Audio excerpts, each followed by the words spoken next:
My wife asked for a divorce and I smiled. 10 days later, she realized why I never tried to stop her. I never thought I'd be the kind of guy posting my life online, but after everything that happened, a friend told me I should write it down. Maybe it'll help someone. Maybe it'll just help me finally let go. I'm 39 years old. My ex-wife Melissa is 37. We were married for 12 years, together for 15. For most people around us, we were the perfect couple.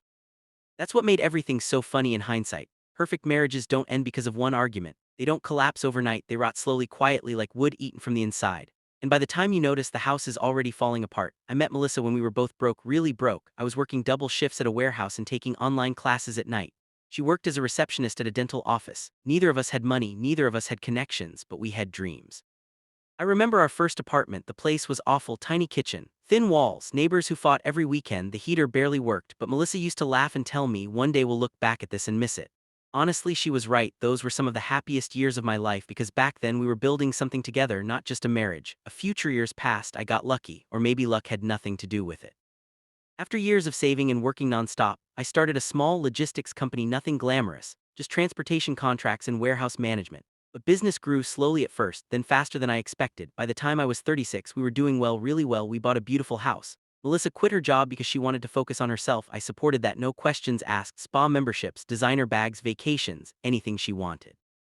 Because in my mind, none of it was my money. It was ours. She had supported me when I had nothing. I never forgot that, unfortunately. She did it started with little things, tiny changes. She stopped asking how my day was, stopped sitting beside me during movies, stopped touching me. The kisses became routine, the smiles became forced, and eventually, the silence became normal. One night while eating dinner, I asked, "Everything okay?" She barely looked up. "Yeah, sure, I'm just tired." That became her favorite answer. "I'm tired, I'm busy, not now, maybe later." Eventually I stopped asking, because after a while rejection becomes exhausting. Then came Ryan. I didn't know his name at first. I only knew there was someone. Call it instinct, call it experience. But when you spent 15 years with someone, you notice when they suddenly start smiling at their phone, when they suddenly care about makeup again, when they buy new dresses, when they spend 30 minutes taking selfies, and when they hide their screen whenever you walk into the room. One evening, Melissa came downstairs looking absolutely stunning: black dress, perfume, high heels. I smiled. "You look beautiful." She didn't even smile back. "Thanks. Going somewhere?" "Dinner with friends." "What friends?" She hesitated. "Sarah and Jessica." "Okay, have fun." She left, and I remember sitting there alone watching TV. I didn't know why, but something felt wrong, really wrong, and for the first time in 15 years. I prayed. I was overthinking. 3 weeks later, I discovered the truth, not because I snooped, not because I hired a private investigator, because she made a mistake. She left her iPad on the couch. A message popped up: "Ryan, miss you already, can't wait until you don't have to go home to him anymore." My blood froze. I just stared, hoping maybe there was another explanation. There wasn't. More messages appeared: photos, videos, plans, hotel reservations. I couldn't breathe. 15 years, 15 years.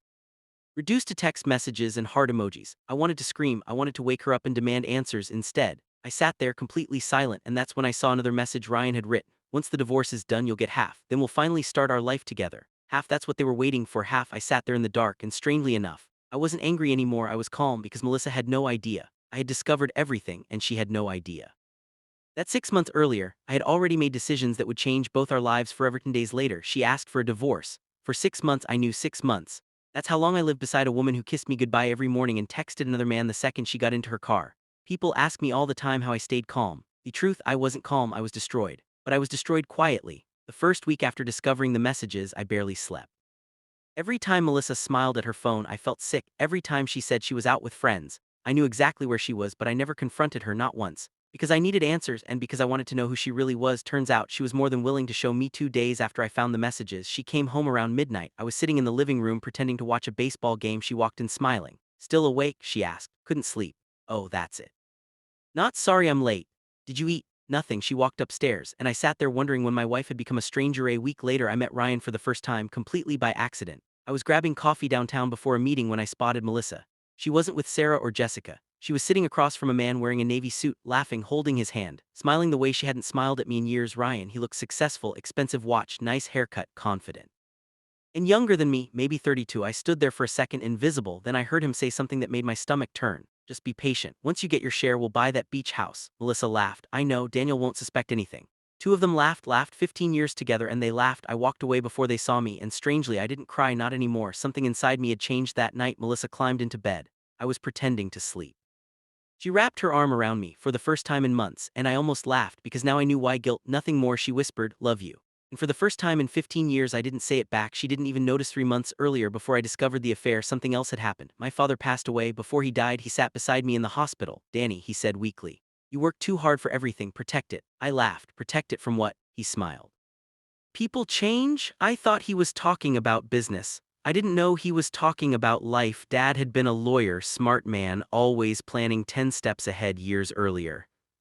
He had convinced me to place most of the company under a trust. At the time, I thought it was unnecessary, but he insisted, just in case. I thanked him many times after his death, but I never imagined how much that decision would matter. Meanwhile, Melissa became bolder. She stopped pretending. She spent weekends with friends. She barely touched her dinner. She stayed on her phone constantly. One evening, she actually sighed while looking at me. I looked up. No, what? She forced a smile. Nothing. But her eyes said everything. She was already gone. She just hadn't packed her bags yet. Then came the day she'd rehearsed in her head 100 times. Friday evening, she sat across from me at the dining table, hands folded, serious face, fake sadness, and I immediately knew this was it. Daniel, she started. We need to talk. I nodded. Okay, she looked surprised, been unhappy. Okay, I don't think we're the same people anymore. Okay, I think we've grown apart. Okay, she blinked. Clearly, this wasn't going according to plan. Tears formed in her eyes, or maybe they were fake. Think we should get divorced. And that's when I smiled, not because I was happy, not because I hated her, because I was relieved. Finally, the lies were over. Okay, I said. Her eyes widened. Okay, yeah, you mean that's it? I shrugged. If that's what you want. She looked confused. No questions, no. Fighting, no. Trying to save us, no. She stared at me, and I swear, for a second she looked disappointed. Like she'd expected drama, begging tears. Instead, I stood up. Want coffee? What, coffee? She just stared. You don't care? I smiled. Care enough to respect your decision. And that answer bothered her more than anger ever could. The next morning, she was quiet, watching me, studying me, trying to understand. But I was done explaining myself, done chasing, done competing, done trying to convince someone to love me. 3 days later, she moved out. Ryan helped, and yes, I saw him. He smiled at me. Actually smiled and extended his hand. I'm Ryan. I shook it. Daniel. He looked uncomfortable, maybe expecting me to explode. I simply smiled. Take care of her. Melissa looked shocked and Ryan looked relieved, but neither one understood something. I wasn't being weak. I wasn't giving up. I had simply accepted reality. And reality has a funny way of collecting debts. That evening, I came home to silence. No arguments, no lies, no hidden phones, no excuses, just silence. And honestly, I slept better than I had in months. Meanwhile, Melissa was celebrating. Ryan had rented a luxury hotel suite, flowers, champagne, social media pictures, a fresh start. At least that's what she thought, because 3 days later Ryan asked a question. So when do you get your half? And that's when Melissa realized she had absolutely no idea how much money she was actually getting. And Ryan's smile slowly disappeared. 3 days after moving out, Melissa called me, not because she missed me. Not because she regretted anything, she wanted numbers. Daniel, I was thinking maybe we should discuss assets before getting lawyers involved. I almost laughed. For 12 years she called our home our dream, but now it was assets. Sure, I said calmly. Lawyers can handle it. She paused. You don't even want to know what I think is fair. No. You're not curious? Not really. She sounded annoyed. Fine. And she hung up. Meanwhile, reality was beginning to hit. Ryan wasn't the charming guy from expensive dinners anymore. Now that Melissa was living with him, his personality changed. The first week, everything seemed perfect. The second week, cracks started appearing. Ryan complained about everything: her clothes, her spending, her habits, and most importantly, money. One evening while eating dinner, Ryan casually asked, "So have you figured out how much you'll get?" Melissa smiled. Half obviously, Ryan nodded. Good, that should be enough for the house. What house? You know, the beach house we talked about. She laughed. We'll see. Ryan frowned. No, seriously. Ryan, we don't even know yet. Your husband owns a company. You're getting millions. Probably. The smile disappeared from his face. Meanwhile, my lawyer Samantha was handling everything. Dad had chosen her years ago and she knew every detail. Daniel, she said, this won't be as complicated as you think. What do you mean, the trust? Oh, she smiled. Your father was brilliant. Years before, Dad had transferred ownership of most of the company into a protected trust. The house had been inherited, several investments predated the marriage, everything was legal, everything documented, nothing hidden, and because Melissa had willingly abandoned the marriage after months of infidelity, things weren't exactly in her favor. Much is she entitled to? I asked. Samantha sighed. Enough to start over, but nowhere near what she thinks. The day Melissa learned the truth was apparently unforgettable. According to Samantha, she sat there frozen. Excuse me, she asked. The lawyer repeated himself. She wasn't getting half the company, not half the investments, not half the inherited property, nothing close to what she'd expected. Melissa looked pale. There must be some mistake. There isn't. Daniel is wealthy. Assets aren't marital property. No, that's impossible. Lawyer simply slid documents across the table. Everything was perfectly legal, and suddenly the future she'd imagined with Ryan looked very different. That night, Ryan wasn't smiling. Wait, he said. That's all. Melissa looked embarrassed. It's still enough. Enough for what? Our future. Future, Ryan snapped. Melissa, I thought you were getting millions. What difference does it make? You love me. He laughed, actually laughed. Eyes widened. What? I left my wife for you because I thought we'd be set for life. Melissa froze. You what? Ryan rubbed his forehead. Oh, come on, you think I would have destroyed my marriage for this? For this, not for her, for this. And for the first time, Melissa understood exactly what she'd done. Their relationship didn't survive another month. Ryan became cold, distant. Then one morning he simply packed his things. Moving out. Ryan, wait, please. Can fix this? He looked at her. No, Melissa, you ruined your life, not mine. And just like that, he was gone. Meanwhile, my life had become strangely peaceful.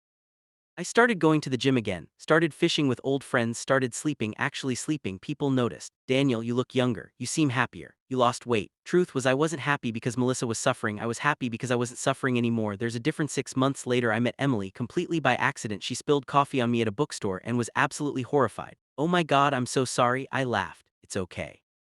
No, it's not. She practically forced me to accept another coffee, and somehow one coffee turned into dinner. Dinner turned into long conversations, and long conversations turned into something I thought I'd never have again. Peace. Emily wasn't interested in my money, didn't care about my company, didn't play games. And for the first time in years, love felt easy. 1 year after the divorce, I was leaving the office when I heard someone call my name. Daniel. I turned around. Melissa. She looked different, older, tired, sad, not physically, emotionally. Can we talk? She asked quietly. I nodded.